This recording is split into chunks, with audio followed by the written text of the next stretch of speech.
First time నేను ఇక్కడికి వేములవాడ రావడం. ఇప్పటి నుంచి అనుకుంటున్నాం రావాలని. బట్ స్వామివారు ఇప్పుడు అవకాశం ఇచ్చారు మాకు. కొండగట్టుకి చాలాసార్లు వచ్చాను, బట్ వేములవాడ రావడం ఫస్ట్ టైం.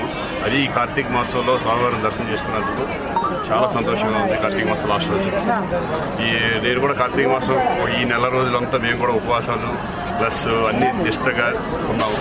బట్ ఫైనల్గా ఇక్కడ రావడం చాలా సంతోషం. ఇక్కడ పీపుల్ కానీ ఇక్కడ కానీ మమ్మల్ని రిసీవ్ చేసుకున్నారు. ఇక్కడ టెంపుల్ సిబ్బంది అందరికీ కూడా థ్యాంక్స్ చెప్పుకుంటున్నాను. అది నెక్స్ట్ గేమ్ చేంజర్ రిలీజ్ అవుతుంది January 10th. రామ్ చరణ్ గారిది game changer release. Web series కూడా ఈ మధ్య కాలంలో హిట్ అయినట్టుంది. చూడండి, మన దేవర చేశాను. సిరీస్ల మీద ఎక్కువ దృష్టి కేంద్రీకరిస్తున్నారా? సినిమాలు ఎక్కువ. నెక్స్ట్ కళ్యాణ్ రామ్ గారితో ఒకటి చేస్తాను, సాయిరామ్ తేజ్తో ఒకటి జరుగుతుంది, నేను హీరోగా ఒకటి చేస్తున్నాను. ప్రస్తుతానికి